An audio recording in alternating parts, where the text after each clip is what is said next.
You can't start the car. Johnny has the keys.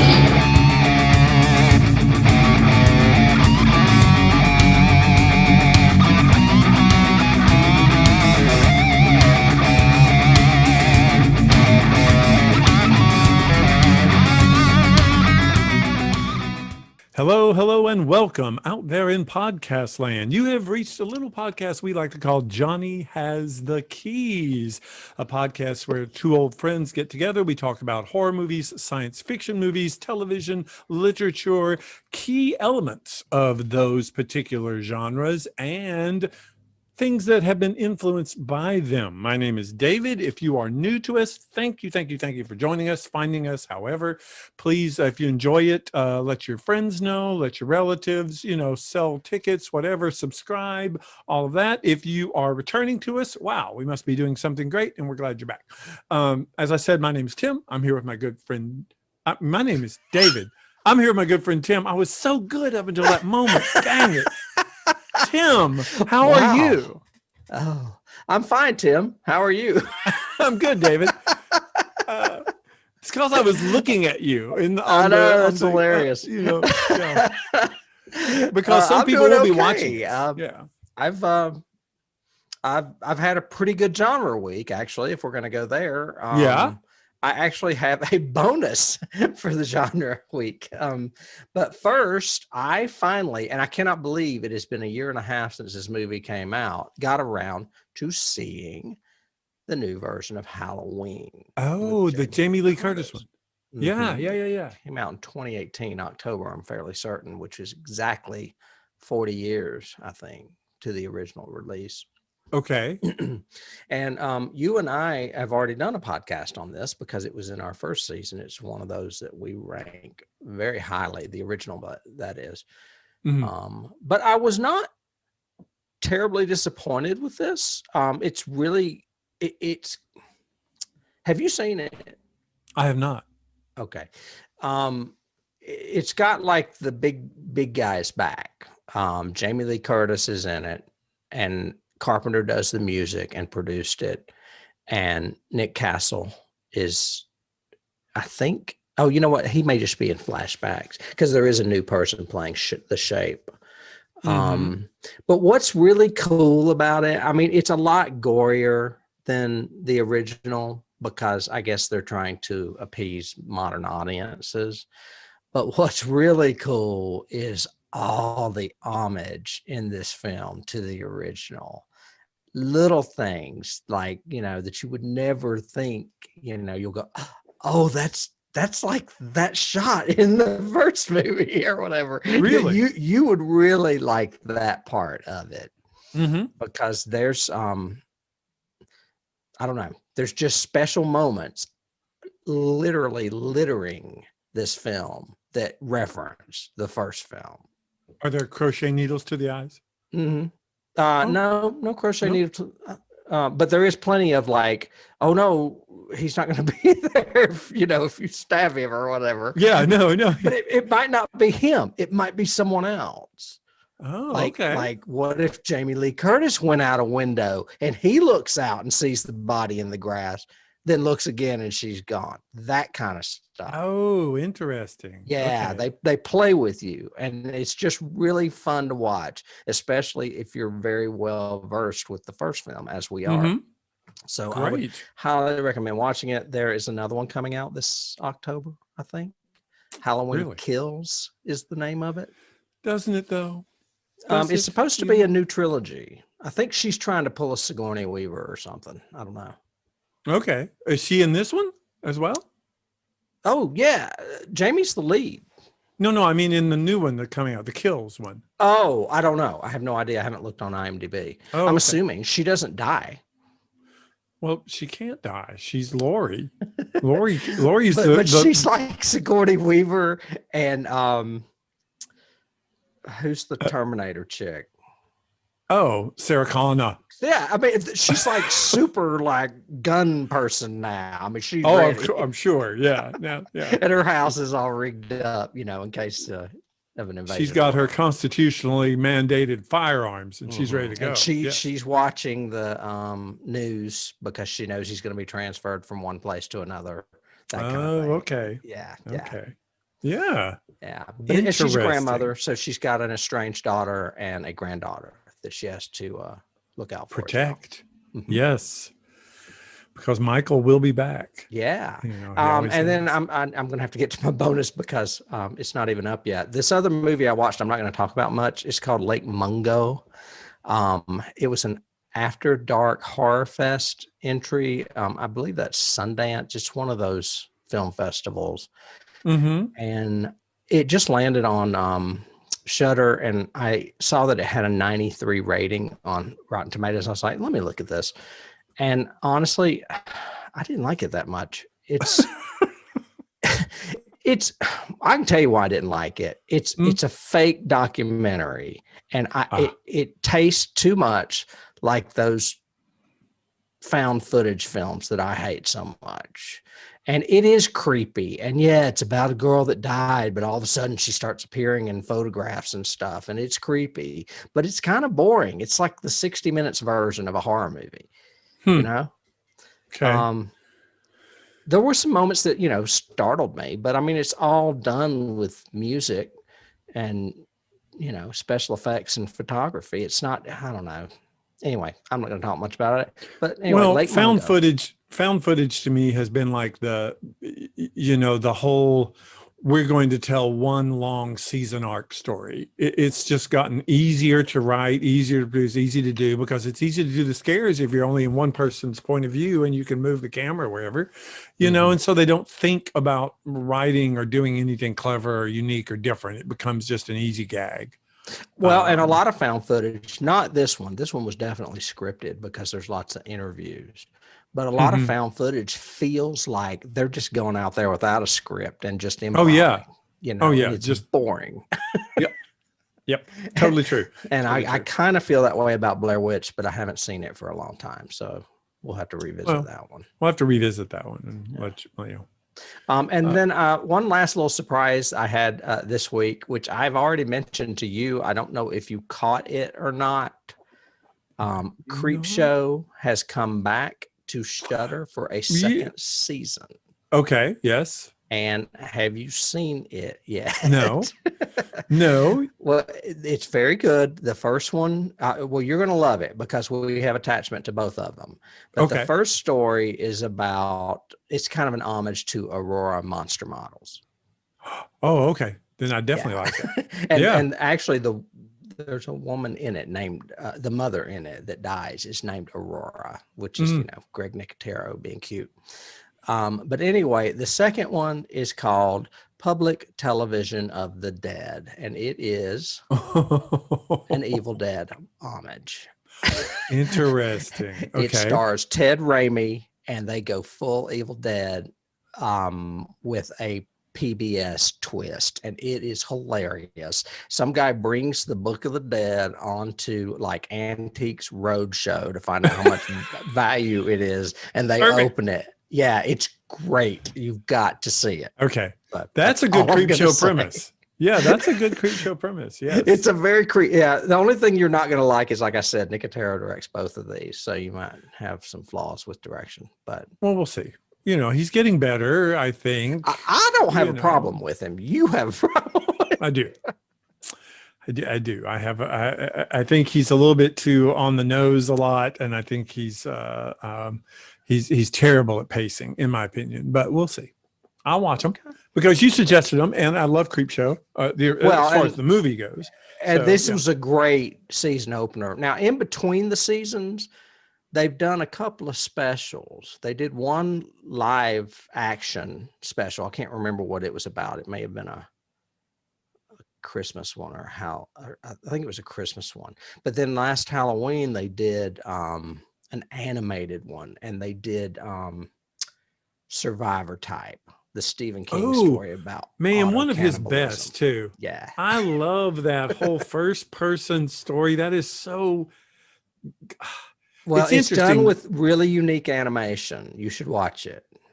It's on there. It's interesting because that story, I think would make a great radio drama too, which is kind of a good segue to mine, because what I've been doing genre-wise for the past week is listening to radio dramas, because I kind of got hooked on them, because of COVID and working with the guild last year and all the stuff that we were trying to produce kind of virtually, and revisiting some of these old radio plays and how they had the constraints of only one sense, hearing kind of thing. And this was how do you do the constraints of only one little box that you're watching or whatever. Right. But I was reminded of one by Lee. I was reminded of one called Alien Worlds, which was written by Lee Hansen in the 70s, but written like it was a 50s science fiction series, which was really unique because they talk about rocket ships and jet fuel and, we're going to, and they have jetpacks in the 1980s and all of that, because it's a 50s projection of a science fiction future. So it's very neat, very cool stories, but all, as they touch the crystals on the control pad, the rocket ship burst into, it's a really cool story. Yeah. And that segued into another one, which was a radio drama of Do Androids Dream of Electric Sheep? Oh. And it's an awesome, like 1 hour and 10-minute adaptation of the novel, not of the movie, Blade Runner, Right. the actual novel. And it's so interesting to see the differences and be reminded of the, how Ridley changed it for the film. And it kind of ends up with that, like we talked about, I think, when we reviewed that, and 42 was the film noir. Well, no, how the novel is great and the movie is great, but they're not really the same thing. Almost like The Shining. Mm-hmm. They each have their great moments. But Okay, yeah. All you had to do was say story. Shining, and I'm with you, because they're two separate entities, both magnificent.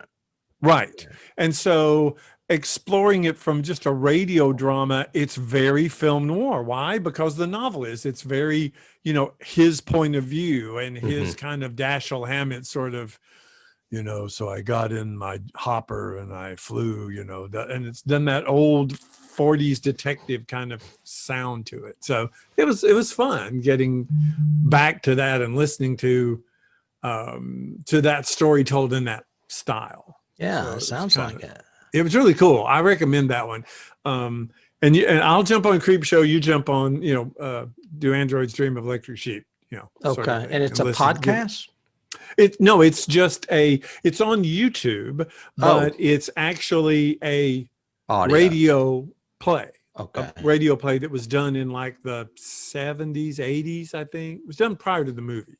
Okay. So prior to Blade Runner, the movie. Interesting. So, yeah. But yeah, it was well done and really cool. And I look forward to Creep Show because I did like that movie a lot. We haven't done that on the pod. We need to do that movie. We do. Because perhaps next season. Yes, because the Crate is in that, right? Mm-hmm. And it starts with Geordie and Geordie Verrill's the second one.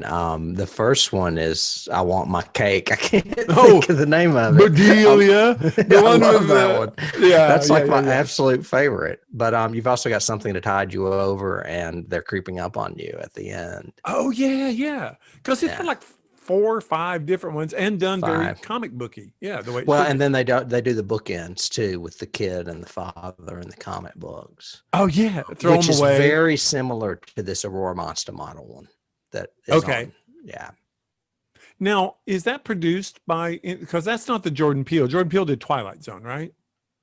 Correct. This Creep Show. I don't know much about the Twilight Zone because I don't have CBS All Access or Paramount.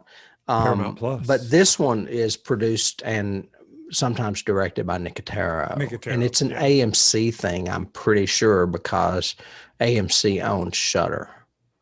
Well, and they mostly own Nicotero too, I think. I think so too, but do you blame him? I mean, my God, he's got a great job, Well, true. Yeah. So, I mean, they basically let him do Walking Dead for years and he still does it. And now he's doing Creep Show as his own little pet project. So, yeah. Well, speaking of pets, what if you were pets? What a segue. From of demonic beings from a hellish dimension. I guess we should probably segue into our topic of the day, which would be hellish dimensions. Yes. Yeah, it would be. And it's kind of a grand scheme of a movie. Love it, actually. And it's our first delving into the world of Clive Barker. And we are talking about 1987's Hellraiser. We'll tear your soul apart. Yeah.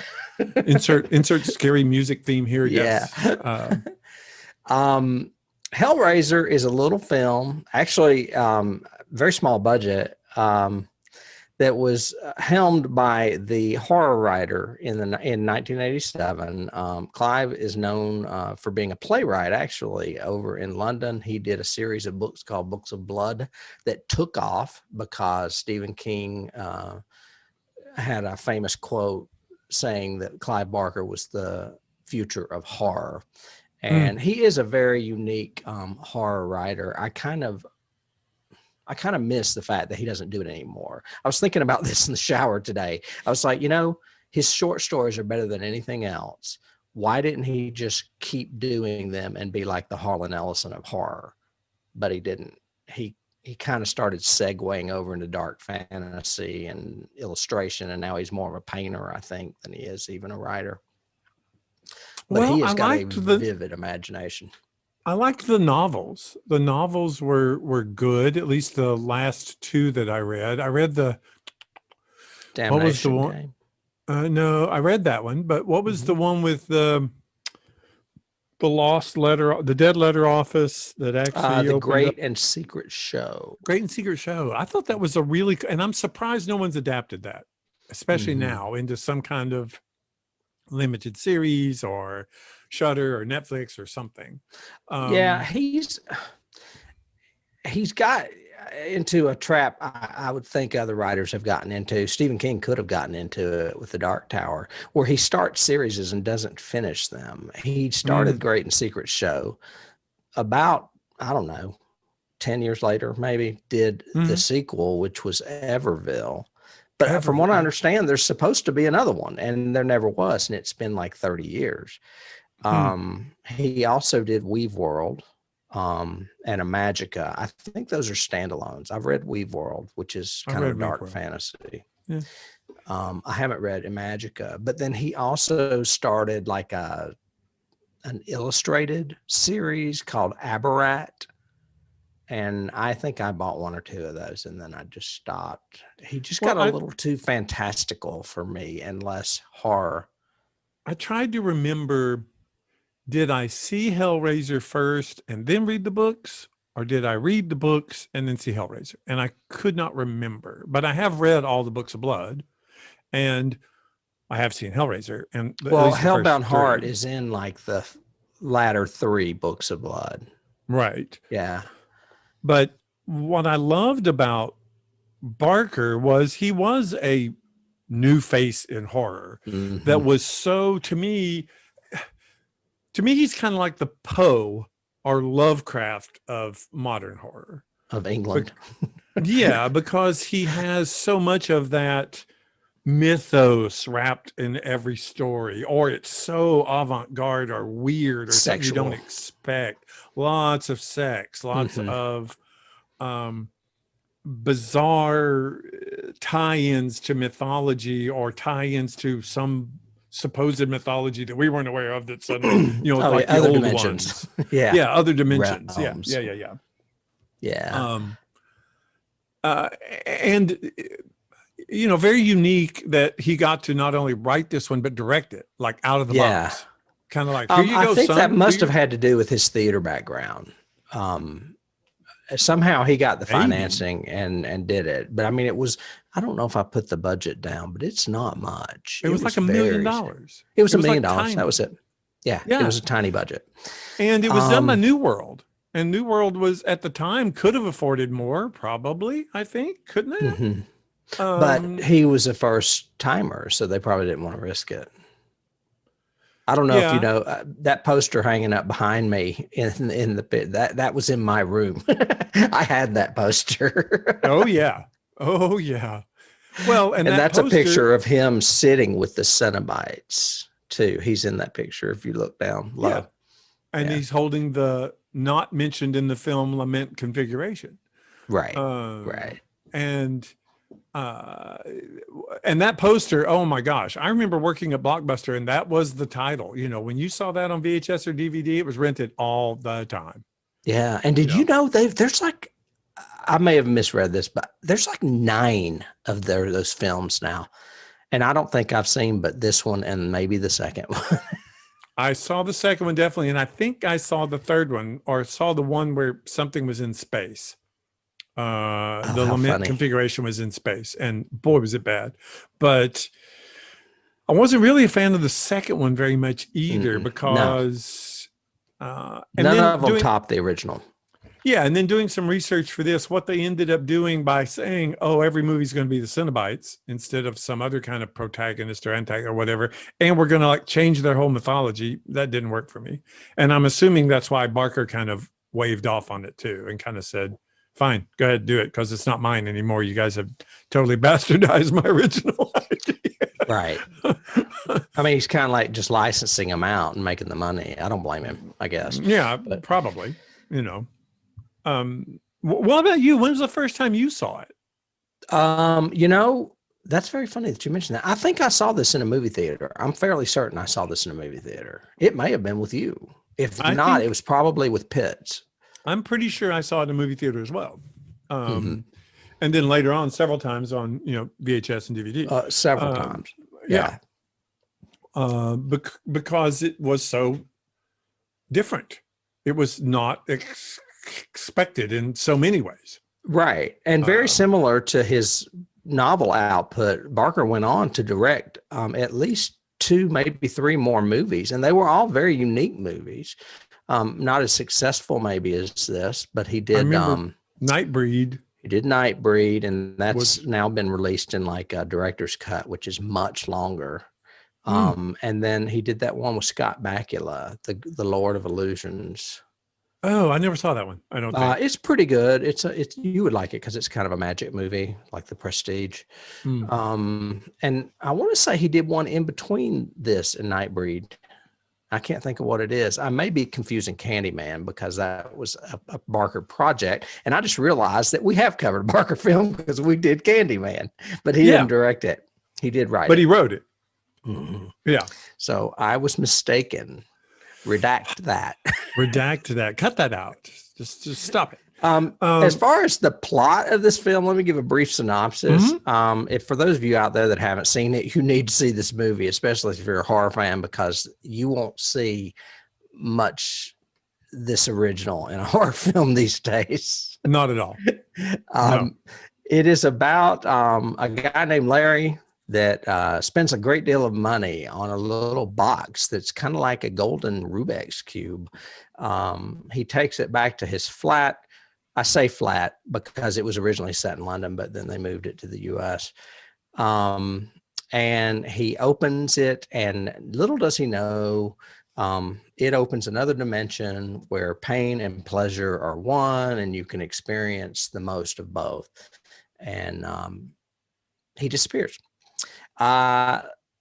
Bring in his brother and sister-in-law, Frank. And Frank is the guy that bought the box. His brother is Larry, and sister-in-law is Julia. And they move into the house that he had, I don't know, it looks like he'd been squatting in it. It didn't really look like he lived there. Frank has a daughter named Kirsty. We find out that in the past, Julia had an affair with Frank that Kirsty and Larry are, I'm assuming, unaware of. And as they're moving in, I keep calling him Frank. Larry is in a very excruciating scene. moving a mattress upstairs, and his hand gets caught on a nail jutting out of a banister. And it is probably one of the most cringeworthy moments of the film for me, because he really rips his hand open on this nail and he's bleeding. He goes to Julia to see if she can help him because he's weak at the sight of blood, and he's dripping blood all over the floor. Well, the blood revives Frank's heart, I think, underneath the floorboards, and slowly it's like a ticket for him to get back into our dimension.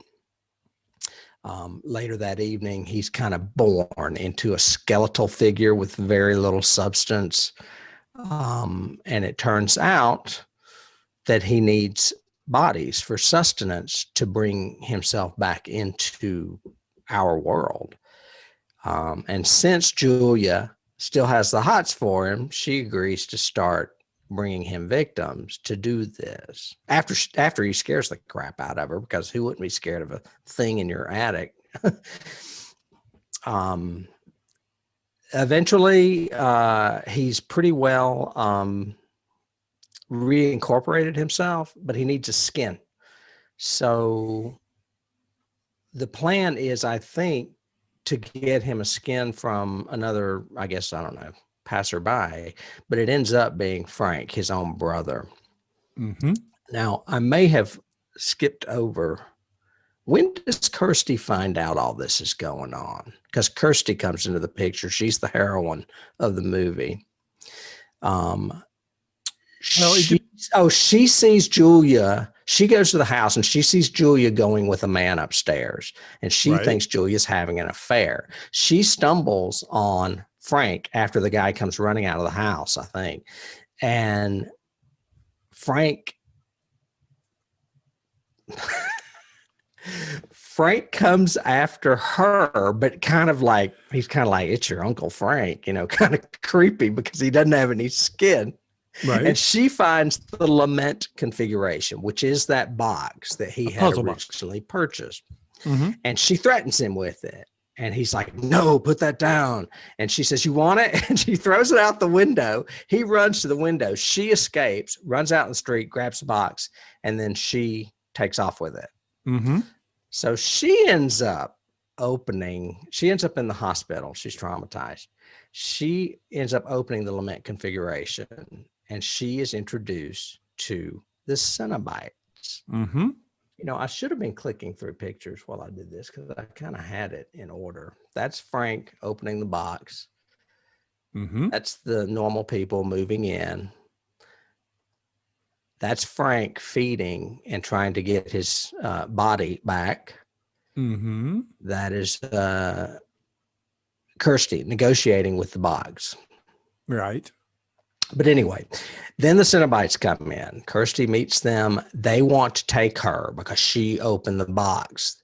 They own her now. And she says, wait a minute, I'll make a deal with you. This guy escaped from you. Let me lead you to him in exchange for my life. So basically, she leads the Cenobites back to Frank, but it is too late because Frank has already killed her father, his brother, and stolen his skin and encased himself in it. So he kind of resembles her father now. Mm-hmm. And the Cenobites know better, and they take him back to hell, or whatever the hellish dimension is. Sorry that took so long. This is a very complicated movie now that I think about it. Well, it's interesting just because it's so original. Right. I know we'll have keys for this, for things that, things that it kind of references, but also things, but I don't think anybody's really gone this far since, as far as keys since then, other than the sequels, of creating this entire mythos around these interdimensional sadomasochistic beings that are summoned. It was really neat watching it again and seeing it after all this time, because first of all, I think it's a good horror movie because it's so unpredictable. You don't really know where things are going to go, and they don't go where you think they're going to go. Um, and it's so unique in the way it's told. I mean, the gore in this is pretty graphic and painful. And one of my key questions to start and talk to you about was, do you think this was one of the first like torture porns or body horror type modern movies? Because it was, No, you know, it's a it doesn't painful movie predate to watch. Cronenberg. It It doesn't doesn't? predate Cronenberg, and I would Okay. associate Cronenberg with that term, body Hmm. horror. Okay. Wouldn't All you? right. So that was my question then, because I mean, it's a pain, like you said, not just the nail on the thing, but even in the prologue, the chains and hooks piercing and pulling and ripping, and then a big kind of floating block with an ear nailed to it. And so, I mean, it's a painful movie. It is. But the pain is done in typical Cenobite fashion. The pain is done very pleasurable. He directs and tells the story so well. I mean, Frank, there's part of Frank that you think kind of likes this, you know? I mean, he kind of like enjoys it at first and then does it. And that's kind of what the Cenobites do. Right. It's like, yeah, you're going to get the best of both pleasure and pain. So Right. he's just thinking about the pleasure part, I guess. I don't And know. it's a very sexy movie. The cast is very sexy in this, you know, and there's a lot of sexuality to them. And the sex, Julia's very sexy. I love it when she has that really big hair too. Yeah, That 80s hair. Here's a but good like, picture you of know, her too. Kirsty is sexy. Kirsty and her boyfriend are sexy, you know. Frank, And they have sex. So, you know, it's very open. Yeah. yeah, Frank is definitely sexual, you know, and He very, sticks his finger in Julia's mouth, his skinless finger. and she She's likes like, it. yeah, she Yeah. does. And I was going to say, you know, and it's that kind of pseudo-offensive taboo sexuality too, because it's like, not only are you having sex with your fiance's brother somewhere near your wedding that day, because you are actually having sex on your wedding dress. You know, Right. I was going, really? Not Yeah, only, I neglected to mention that the affair did take place on their wedding day. or wedding, Yeah, or right before their week or wedding. something. Yeah, it was right before there. Yeah. Yeah, because they do a Frank, flashback. yeah, in the flashback, Frank shows up saying, I'm here for the wedding. Mm-hmm. And then ends up drinking and seducing his brother's fiance on probably, you know, some bed that they've probably shared, but definitely on her wedding dress. They're literally laying on it, sort of thing. I'm reading a synopsis that makes mine seem long and cumbersome. This is the synopsis that is on my notes. It says, a woman discovers the newly resurrected, partially formed body of her brother-in-law. She starts killing for him to revitalize his body so he can escape the demonic beings that are pursuing him after he escaped their sadistic underworld. There you go. That's it in Well like told. 2 sentences.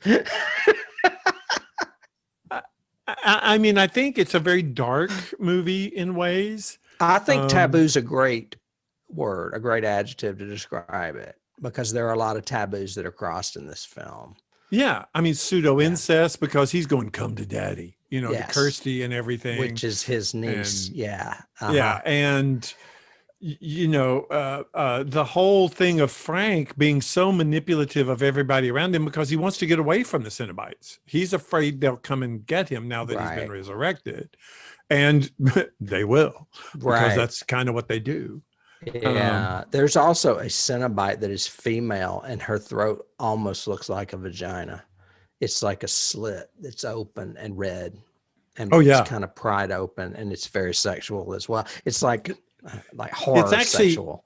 It's actually held open by Mm-hmm. metal things. Right. And then you've got the same thing with Chatterer. He has his teeth Yeah. are revealed and everything. And then Butterball is the obese one who's With like, the eyes showed shut or something. Yeah. yeah, he's blind or something, you Mhm. know.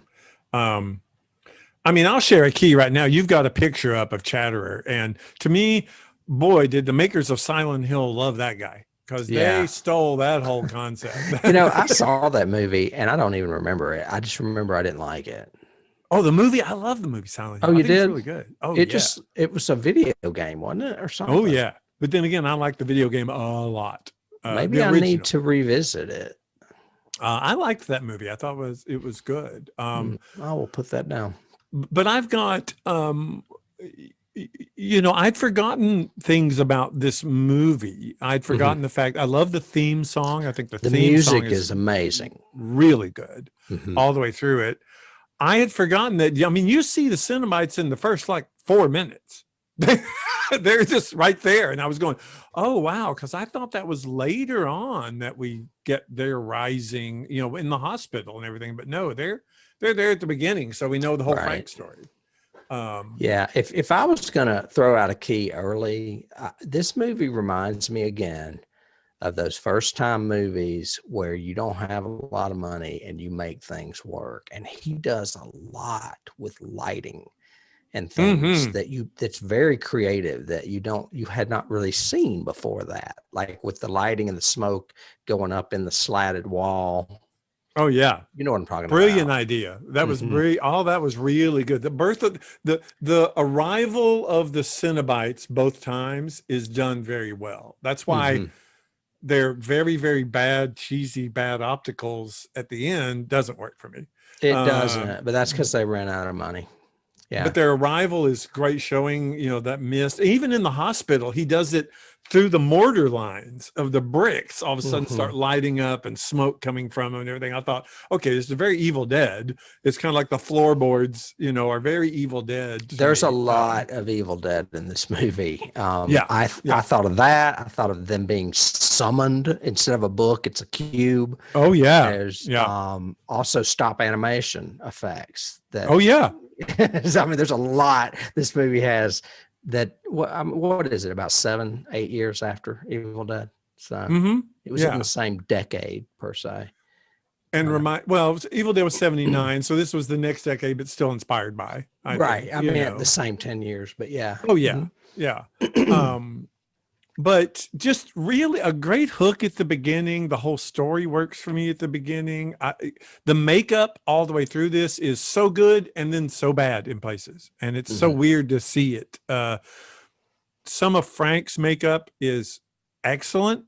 And some of it is like, I don't get that and why they did that sort of thing. The Cenobite makeup is all awesome. But then they go to some of those effects of like the piercings and the tearing flesh and all that. And it's obviously not realistic looking. It's overlit and looks bad. And then you have that really stupid hospital demon thing that to me didn't work at all. It's kind of like, okay, that's like bad basket case. It looks like a shrimp to me. It's kind of crescent. And the arms are up high because you can tell it's a guy in a suit running. Yeah. It's very strange. And he's known as the engineer or the architect. I think he's known as the engineer of the Cenobites. But in the novel, or should I say the novella, The Hellbound Heart, he's kind of like Boss Man. But in this, he doesn't say anything. He just looks like a monster. He's got this big stinger tail at the top, and then he's got these little arms doing and it was very basket case. It is very basket case. That's a great key now that you mention it, because it does remind me of basket case. And then when he becomes the big jump scare at the end, it goes on like way too long. I'm going, they finally defeat this. What I like about, again, the fact that in the storytelling writing part, what I really like is you can't predict what's going to happen. Like Kirsty goes to the hospital. Oh, okay. She's kind of held prisoner there by the doctors. And then suddenly she opens up the lament configuration, and suddenly now she's the object of, she summoned them. So they have to take her back, or she makes the deal, whatever. You don't expect that. Then when she finally does the deal and says, there's Frank, take him. And they take him and literally rip him into pieces. You go, and she starts to leave, and suddenly there's the girl with the big knife going up the stairs. Going up the stairs, right? Going, and all of a sudden, so Julia is in bed. I mean, it's almost like Halloween with the body count. She goes to a room and there's Julia's. Yeah. Yeah. And she's holding, that's the one effect I hate, is that little cheesy light optical. Oh, that they do, the outline they do. Yeah, the little outline rotoscope. It's like rotoscoping because they've really animated onto the box, and they've animated them when they disappear. They turn into yellow lines, and it's an 80s thing you don't see anymore. It's really bad. But really you did see it in several 80s movies. Yeah. But then, so she doesn't, now they're not going to give in to the deal. They're going to take her anyway. She finally, it's like, damn, that sucks. So she solves it in pieces, making each of them disappear. But then you think, oh, let's open up the door. We're free. No, because here's the engineer going and fighting over the box for like 35 minutes. It takes forever to do. And I'm going, why didn't he use that stinger on her or something, because it doesn't do anything. It's just up there. It's just a bad design. I think he must have had problems ending it. I don't remember the novel. I need to read it again, probably. Well, yeah. And his stuff is very literary. It wouldn't translate, I would think, to a screenplay as well. No, not a lot of his stories I don't think would, because they're so metaphysical or so mental, that if you tried to then capture that on screen, it's not going to be as poetic as it is on page. Yeah. I mean, he tried to be poetic. Good segue, because I think he tried to be poetic with the whole, I'm a homeless guy who eats crickets, and I'm also a skeletal demon thing that's going to take it back to hell. I'm pretty sure that's him. Yeah, I think that was literally Clive Barker. I think that's him. But if you go to IMDb, that guy's not listed. That character or actor is not listed on IMDb, but it looks like Clive Barker in a really bad wig. Wig. Yeah. Yes. Eating crickets, and I thought the same thing. Into a dragon. And I thought, okay, then why did we do this really weird coda? And then we went to what I consider very typical and did not like tag at the end, where, we're back with the same guy who's selling the lament configuration to somebody else. And I'm going, I don't remember the novella ending that way. I think it might have, but I don't think so. I can't remember. It's been a long time. But so we just retreaded the story again, but it's really good in places. Well, let me go back to a little bit. We already talked about the budget was only $1 million, but it earned 20 million. So he, did that budget by 20 times. It makes me think, they gave him more money to do other films, and the films just didn't do well. And it's a shame, because honestly, I think he would have made a great director if he'd have kept going in that direction. It's just that when they gave him more money and they didn't recoup it, all of a sudden he was, I guess, labeled as not so great. Well, I also think maybe they gave him a little too much for Nightbreed, and he went a little bit off story. Because it was an interesting story, but it doesn't register like Hellraiser does.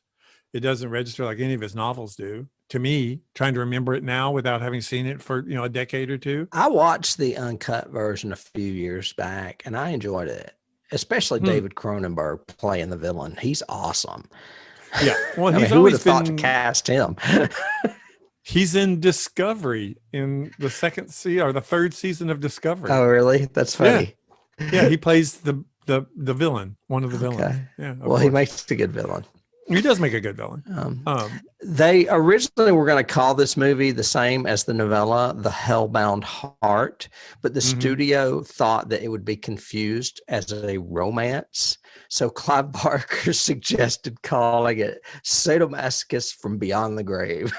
There you go. That's the drive-in title. I'm not sure it's not much worse than Hellraiser, because Hellraiser's kind of a stupid title too. Because you think of like rednecks raising hell, you don't really think of Hellraiser. That's interesting, because I've always equated it as a great title, because it's I've never equated with the rednecks. I've always equated with you're literally you're a necromancer or whatever. You're a Hellraiser. You Hellraiser's evil kind of. Interesting. Well, I will agree that it's a better title than Sadomasocist from Beyond the Grave, but I would watch Sadomasocist from Beyond the Grave in a heartbeat. You would. Like, what was the Iranian vampire Western thing? A Girl Walks Home Alone at Night. Yeah, That's there a good you go. movie. It's a good title. Yeah.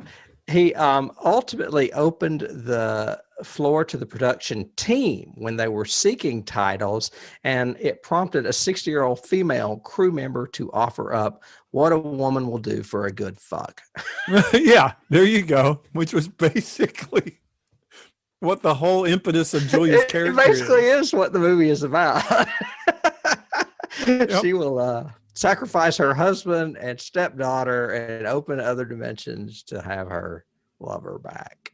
Yes. The film was set in England, hence obvious London locations, but they thought it would be more marketable in America, which is why some of the actors are dubbed. I don't know if you noticed that, but Frank is obviously dubbed.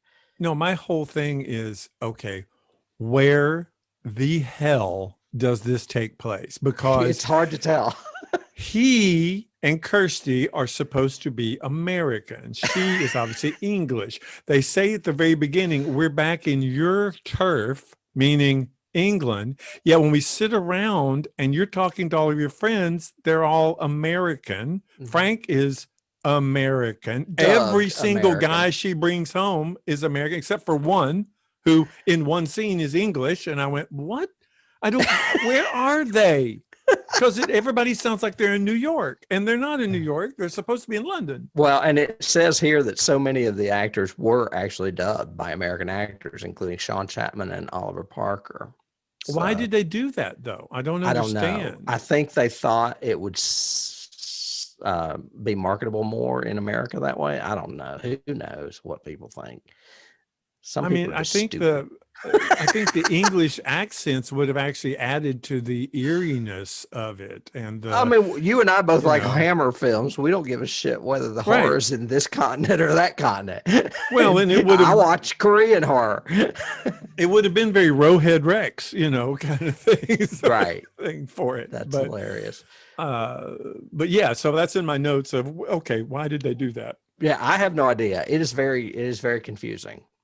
And I think Barker had probably filmed parts of it and then realized there was no way he was going to film it again. So he's just like, whatever, let it roll. Right.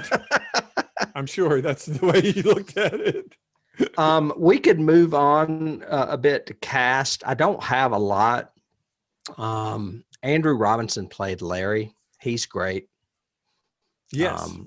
Clare Higgins plays Julia, and she's fantastic. She's just got that Joan Collins look, But so good at the layers that she had to play of her. Mm-hmm. I thought really well because, one of my biggest first keys in this is Psycho, because this reminds me of it. We follow one pseudo heroine becomes a villain halfway through, and now suddenly we're following her stepdaughter. Right. That's I had that key as well. It is very Psycho. Right.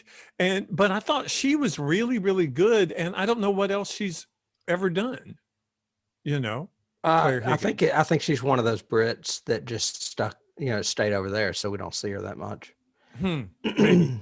Yeah. A lot of more successful British actors come to America because they can make more money, but some don't want to leave. So true. Yeah. But yeah, I'm talking to you, James Corden. I thought she was really good. I thought the guy Ashley. the guy who played Larry, it says a lot about him that he could play that character, because when he becomes Frank, I'm convinced that's Frank. Mm-hmm. He does a great job of now being the villain. He does. His name is Andrew Robinson, and I forgot to look up what else he was in, but I want to say he was the villain in like a Clint Eastwood movie or something. He might have been. I can't remember. Ashley Lawrence played Kirsty, his daughter. She's very pretty. She's very talented. At one point, I think she was destined to become a scream queen. She did several horror movies, but I don't really know much else about her. And apparently, Jennifer Tilly auditioned for that role. Glad they didn't do that. I think that voice would have pulled me out of it, Maybe. kind of thing. Yeah. It's been a minute since I've seen her or anything.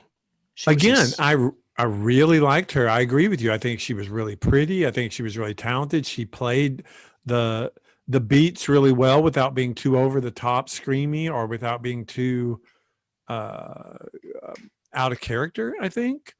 Oh, I love when she gets all badass. You want this? You want this? She throws that box out. Yeah. She's like, I'm not scared of you. It's like she knows she has a weapon against him.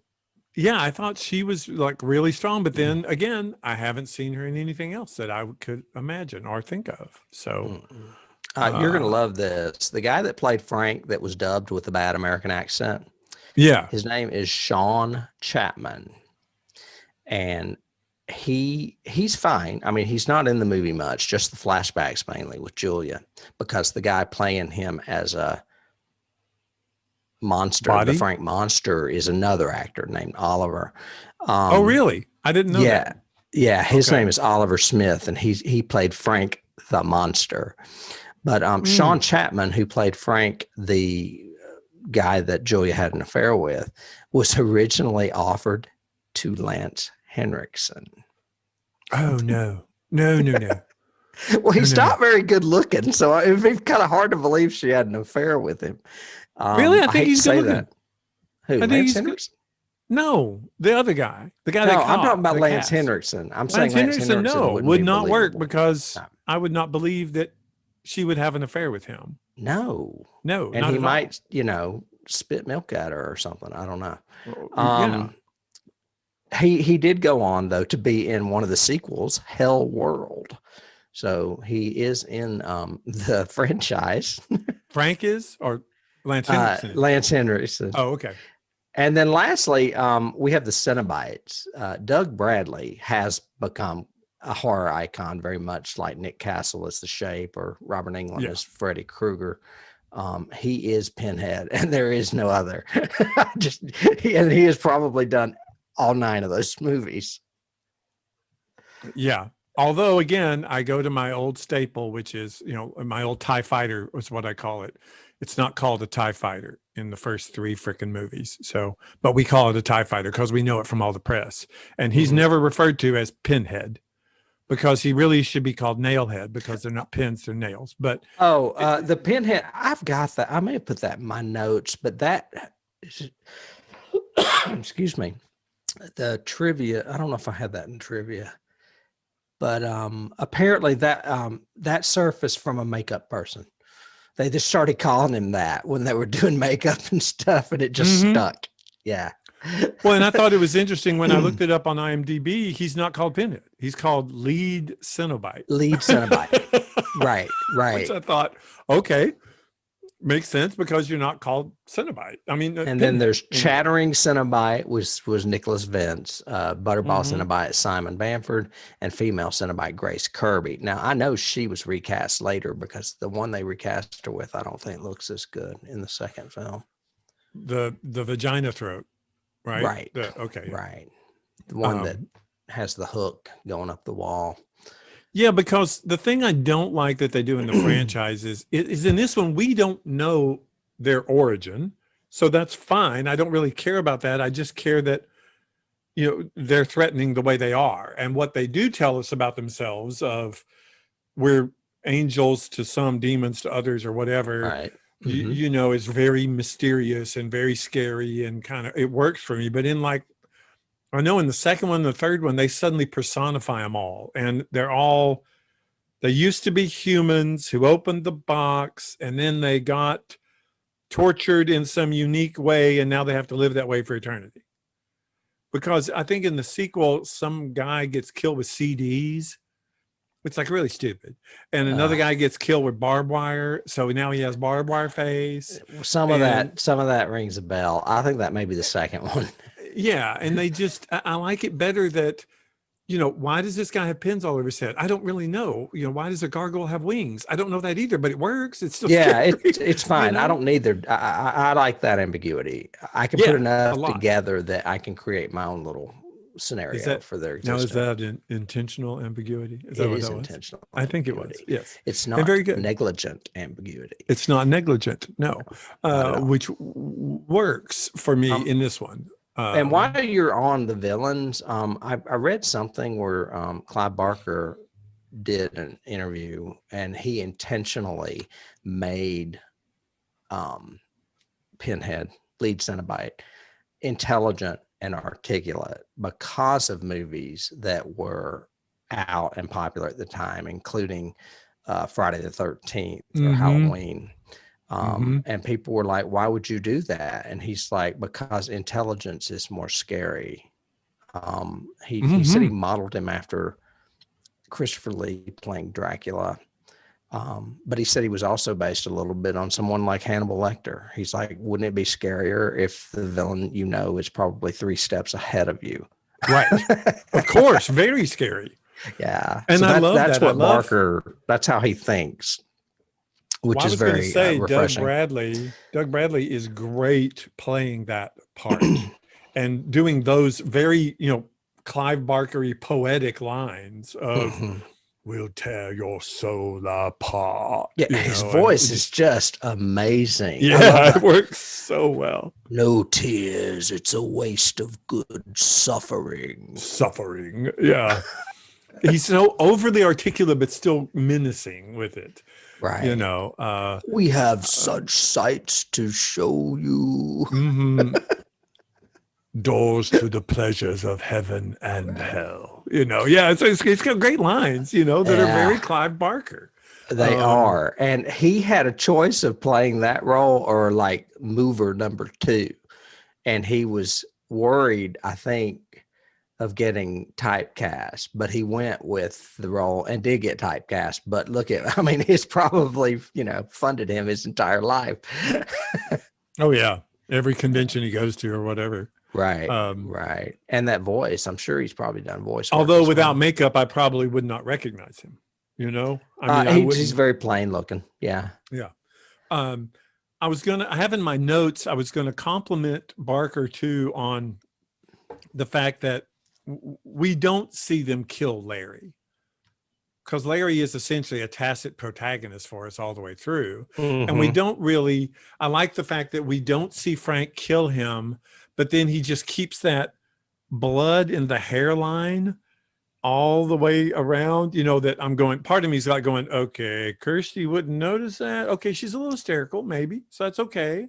That to me seemed like almost a theater trick, like an aside to the audience where, like, you know what I'm saying? Know. Yeah. Wink, wink, nudge, nudge. Exactly. Exactly. Yeah. And that's, he comes from a theater background. I don't know. Maybe he thought he could get away with it. Maybe, but I kind of like it. I like the fact that we don't have to see the visual gory death of Frank, but we do see his skinned body later. That's gore enough. And the way, again, compliments to that actor for the way he played Frank in Larry's body with the whole, I'm going to fix my eye because that's a little loose right there. It was great. It was really cool. And menacing, when he does that come to daddy as her father, but not, that's just like taboo. There you go. I was looking in my notes. I can't find it now. Damn it. I can't believe I didn't put it in there. But another member of the cast that I neglected to mention, and you mentioned it briefly already, is the music. Christopher Young did this music, and the music of this horror movie is so above the average horror movie music. It is. Yes. It's almost like, I don't know, like classical or like an opera to most horror movies. Well, especially at the time. At the time, everybody had gone the Carpenter route and was doing really synth sounds, electronic, yeah. Everything was just mood pieces and tonalities. But this is like symphonic. It's like a return to symphonic horror again. And it's very well majestic, though. It's yes. grand and big. And apparently, and this is Clive Barker, this would have been a mistake, I think, but he had chosen a band, and I cannot find the damn band, but he said it was the only band that actually repulsed him, and he would have to take their music off. And I was like, well, why don't you want to put that in there? That sounds like David Lynch. And Yeah. it's like a 4-letter word, and I can't think of the name of the band. Sorry, I'll try to put it in the notes. But anyway, the studio just said, no. No, they put you Christopher Young in there because he had done the music to Nightmare on Elm Street 2, and he had done Invaders from Mars, the remake, the Tobe Hooper remake. Mm-hmm. And they liked what he did. And I think he did a splendid job. To me, that is one of the things I remember about this movie more than anything is the music. Oh yeah, I've always liked the theme. I've always used it for Halloween events and stuff like that. I mean, I love it. A key for me was the theme of this is very similar to, or is in the essence of when John Williams did Dracula, the one with Frank Langella, and that huge thematic kind of grand feel to it is really true. But yet he also makes other smart decisions, like in the whole scene where Frank/Larry is hunting Kirsty, and she's in the room, and we know the bodies are in the room. We know we're going to have the Halloween moment where the body's going to jump out, or we didn't think it's going to be covered in maggots like it was, but right. But there's no music in that at all. And normally a filmmaker would have put music underneath it, but there's nothing, and you get so tense because there is no sound. You're going, don't make it. Don't make a noise. Don't make a noise. Yeah, that's a really question good. I had, because I was thinking if there's all the body husk in there, that room would stink. Oh yeah. Oh yeah. Because it's like they don't ever take the bodies out of the house. They just leave them in a room. Right. And they're not just husks. They're husks covered in maggots and cockroaches and blood. So it's gross. It's pretty gross, but scary. Scary gross. This movie won a few awards, believe it or not. Okay. Do that. Something called Fantasporto. I've never heard of that. He won a Critics Award for Clive Barker, and was nominated for Best Film. So he won a Critics Award. And then the Sitges Catalonian International Film Festival, which we have actually mentioned in the past, it was nominated for Best Film as well. That's all that I have. It should have gotten a makeup award. I really do think the makeup is outstanding in this, although it's, like I said, there are moments in it that don't work for me, but there's a lot of stuff that really does. The practical effects of Frank's resurrection combined with some of the stop animation is great. It is so good. It's very, I've got like 4 keys in a row because I've got, okay, so his resurrection is like the Thing, like The Fly. So, right. But it looks so cool. And then the to be able to take a human and put makeup on them so that they look like a skeleton with only musculature on top of it is really well done. It is. And the way the skull kind of shines through in places, and the cheekbones and on the crown. Yeah. But without being it's really a big fat It's almost face like they just took that anatomy model and just made it. Yeah. That's what it looks like. Yeah. It looks like the old, Grey's Anatomy model. I don't know if here's a picture of a little bit of it on behind me. You can see where because this is the scene where he says, I can feel things. I have nerves now, or whatever, because you can see the little nerves on his body. And you can see the veins pulsing and like his head and stuff. And it's really well done makeup. And the husks work when he starts sucking whatever he sucks out of them in order to. I had a key for that as well, because of when Blair sticks his fingers in that guy's face. Yeah. It reminded me of it too. I got that one. That's a good one. And I guess we could probably just stay in Keyland because we've already done a bunch, and I've passed the awards. Oh wait, no, I'm sorry. I left some awards out. What? The Saturn Awards, the Academy of Science Fiction, Fantasy, and Horror. It was nominated for Best Horror, Best Music, and Best Makeup. So there you go. Sorry about that. There's makeup. So I did leave one out. And then there's something called, I've never heard of this, the Avoriaz Fantastic Film Award. It won, I guess, director, because it's for Clive Barker. Hmm. It doesn't say. It just says winner section award, fear section award, 1988. Well, and All it these are should be 1988. one of those 1001 movies you watch. You have to watch it. It's not. See, should be. It Where do you should mess be. up there? I agree, and I'm going to go double check because sometimes I double check to see if maybe IMDb forgot to put it there. But usually IMDb puts that there if it's in that book. Yeah. So I will double check, and if it is, I will add it to our show notes. Otherwise, we can go into key territory if there's any that we haven't already discussed. I have just a couple. I've got another Psycho reference. When she does the first murder, she's got this guy. He's taking his pants off. He's ready to screw her and everything else, and she goes over and pulls off a coat or a towel or something, and there's a hammer there, and it cuts back to him, and he's going like, "Hey, I'm ready," da da da, and all of a sudden it cuts to her, and she looks just like Norman with the knife. She's like there, right, with the hammer in this big close-up kind of thing. I love that shot when that hammer's revealed. You're just oh shit, I know what's going to happen. And I didn't put this in my notes, but when I was doing some research on this film, he did go way overboard with some stuff that they cut. And one of the things was the hammer murder. They had to cut it to like one or two, I think it was two bludgeons with a hammer, and he had like 6. Oh, she was like clobbering him with the hammer. And another one was when her and Frank are having sex in the flashback. They would only let him do like 1 or 2 thrusts. And, Barker had a lot more than that in there. And they're rough. So Frank likes the rough. Right. So it wasn't just like gory things that he got hit by the MPAA for. It was also sex. I can imagine. Obviously. It's a very sexualized film at the beginning, a lot of it. Yeah. And I think they had to do that to at least give Julia some motivation for, what a woman will do. Right. Well, and obviously she came back for one of the sequels. So did Ashley. And I had, trying to look at keys. I had a key it was kind of like, it was a key and then not a key and then a key to me, which was when Kirsty is at the top of the stairs, when she discovers Frank, essentially, and she's at the top of the stairs and he appears behind her and is sneaking up and we see him, but she doesn't.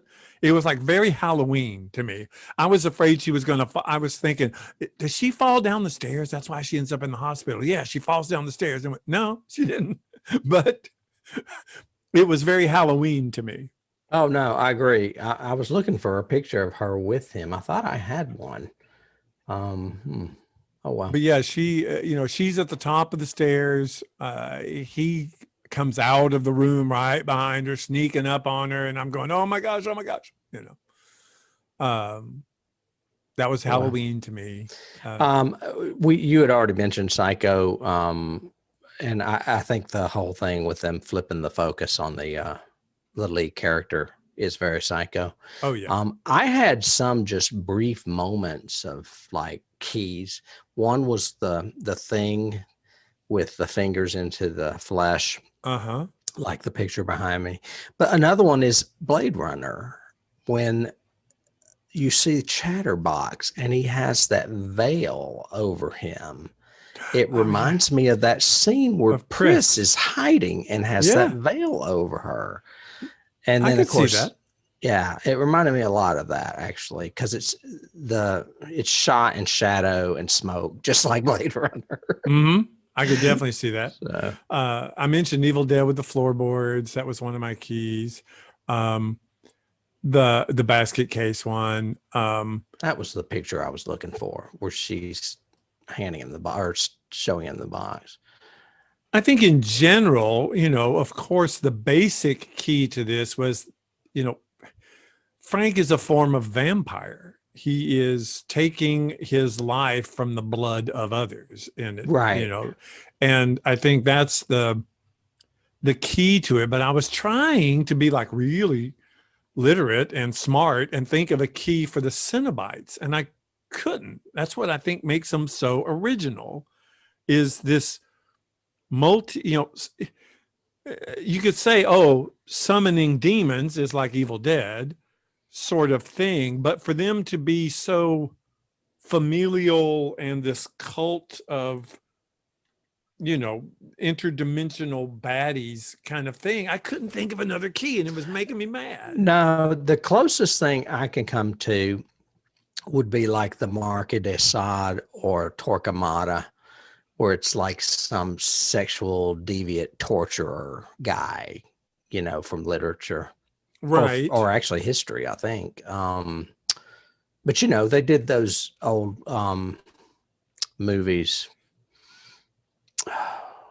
But even then, there's usually only one of them, and they're not as explicit because they were older movies too. But there was sadomasochism involved in those stories, from what I remember. The Penny Dreadfuls and all that stuff. But they wouldn't be as they're like a clique. They're like a family. Oh wait,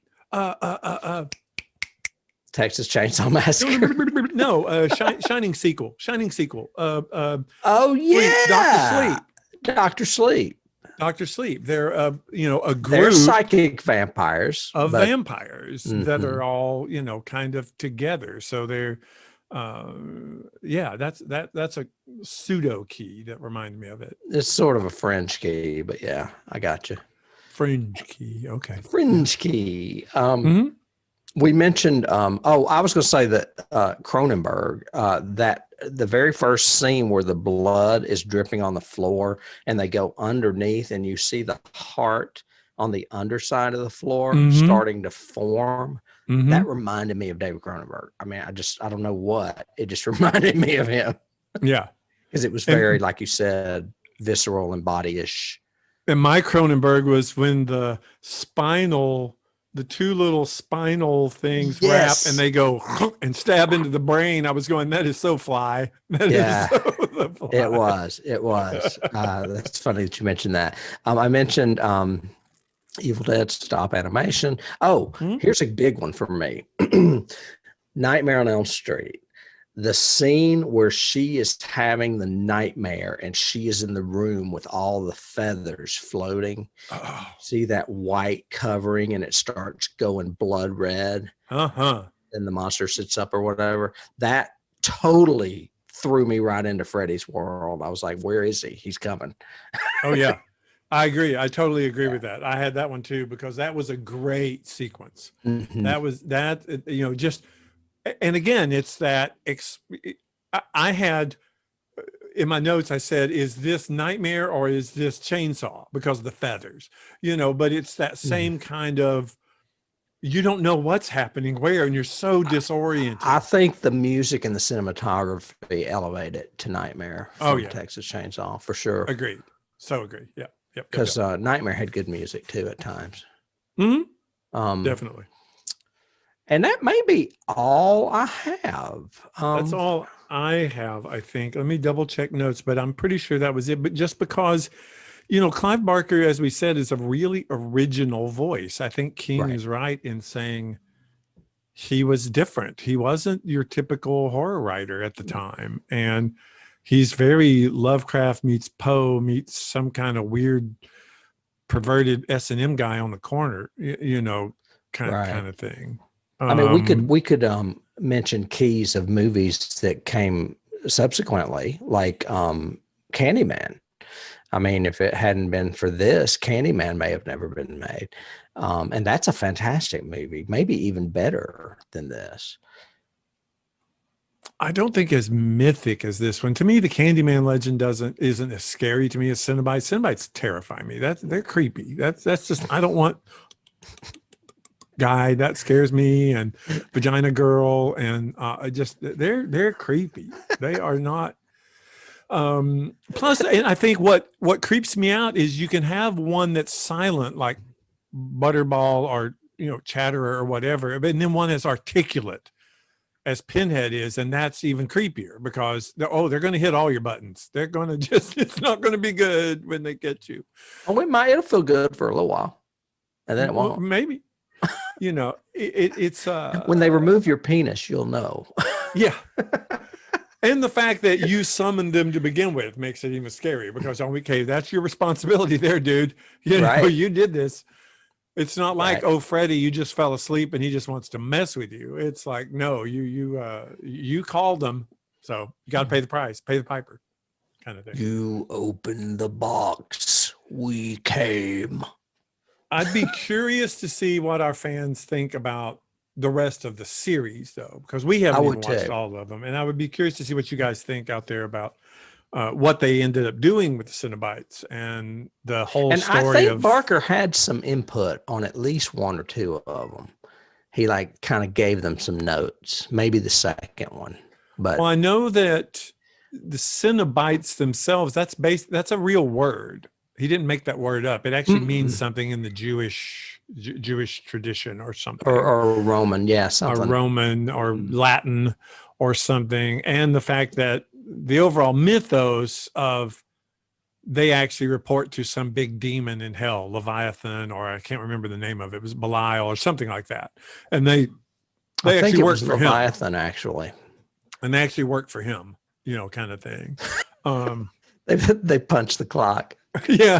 I gotta torture somebody. Gotta go torture some more people today. Yeah. We'll show you. Oh, not again, Frank. Just shut up with it. We'll show you the dreams. Oh my. But yeah, those of you out there listening, we give us what you think. Let us know what you think about those sequels. Yeah, and make sure you comment, like, click, subscribe, do all those good things that help us keep doing this podcast. We are. This is our next to last. This is our penultimate third season finale. No, not quite. Yeah. What do you, penultimate? That means next to ultimate. The next one's the ultimate. I didn't know what that meant. Most people don't. That's why I get mad at people. I go, no, penultimate isn't ultimate. There's a difference. That's why you say Okay, that's hilarious. And I'm the writer. Yeah, so next week is our season 3 finale. So if you are listening, first time and or return, please come back next week because boy, howdy, do we go out with a bang in season 3. It is a bang, and it's a double feature as well. The fifth this season. So it'll be huge. Tim, again, thank you so much for doing this with me every week. It is amazing every week when we do. I think so too. I love revisiting a lot of these films, and this one is no exception. I had not seen this movie in a long time, and I've forgotten how much I like it. Me too. I was going, ooh, scary. Ooh, yeah. Oh, yeah. Yeah. So very, very good. All right. All right. Well, I will see you next week then. Next week. All right. Bye. Bye.